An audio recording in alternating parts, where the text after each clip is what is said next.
Hi guys, I'm back. That was part one of the spider gene. This is part two.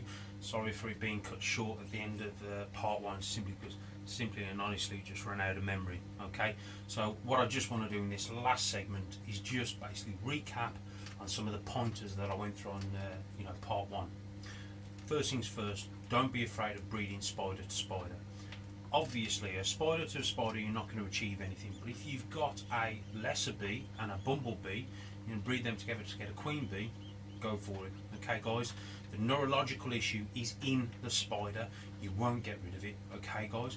The only thing which some people do is they outbreed. So again, they sort of probably breed it into another mutation to make that head wobble try and be a lot less severe. But again, guys, it's in the spider gene. As far as I'm aware and as far as I can see, it will come and go as and when it chooses. Okay, you can breed a spider to a pastel and produce, like I said, a bumblebee. That bumblebee potentially could have a head wobble. It just hits a certain trigger, bang, sure enough, it starts doing, looking for the stars and all crazy stuff. So it's just one of them things, guys. Okay, you can't stop it from happening. Okay, what we do as breeders, we have a duty of care. We have a duty of care to our animals, and that duty of care stops us. It doesn't stop us, legally, but what it does do is it stops us, because we have a conscience. So if we produce a snake, a spider gene, something with a spider gene in, and it's got a bad head wobble, but it's feeding and it's growing, etc., etc., we tend not to breed again that spider with a head wobble.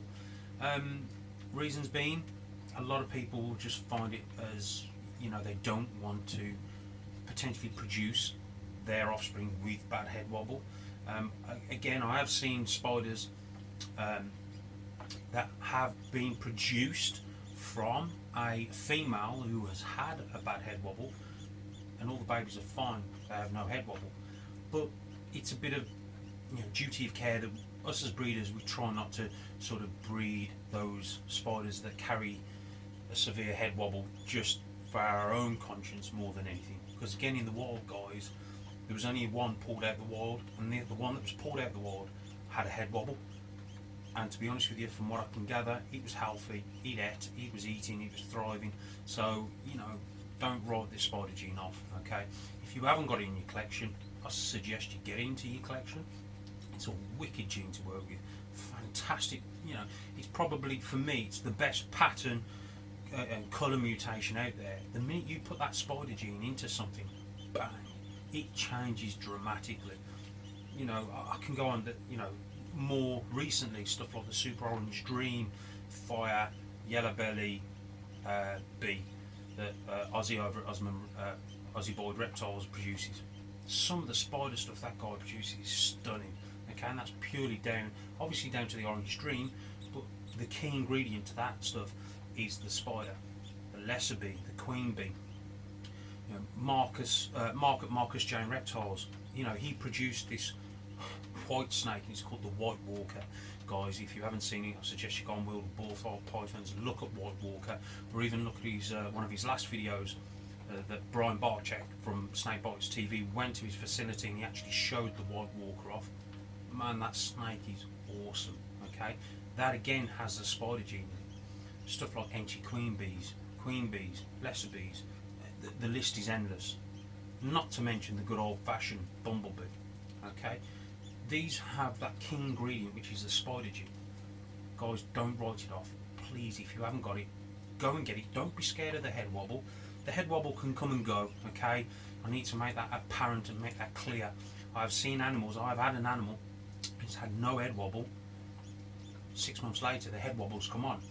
But 4 months after that, the head wobble went.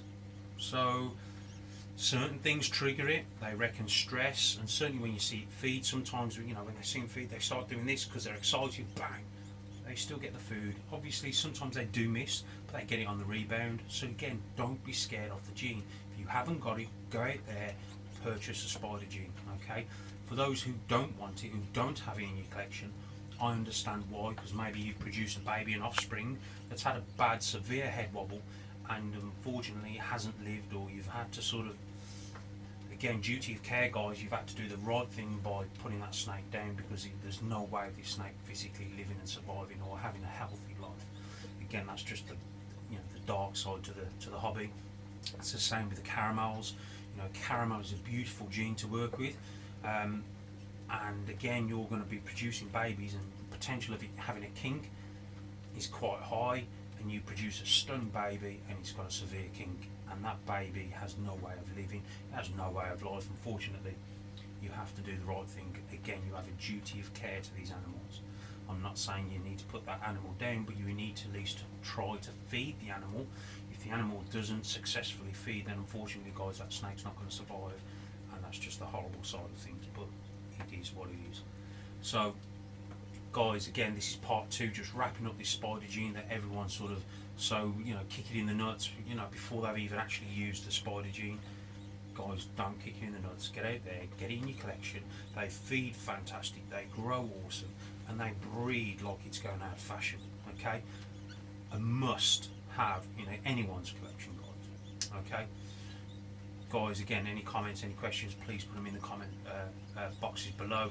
Thanks to all my subscribers. Thanks for watching, guys, and again, see you all soon.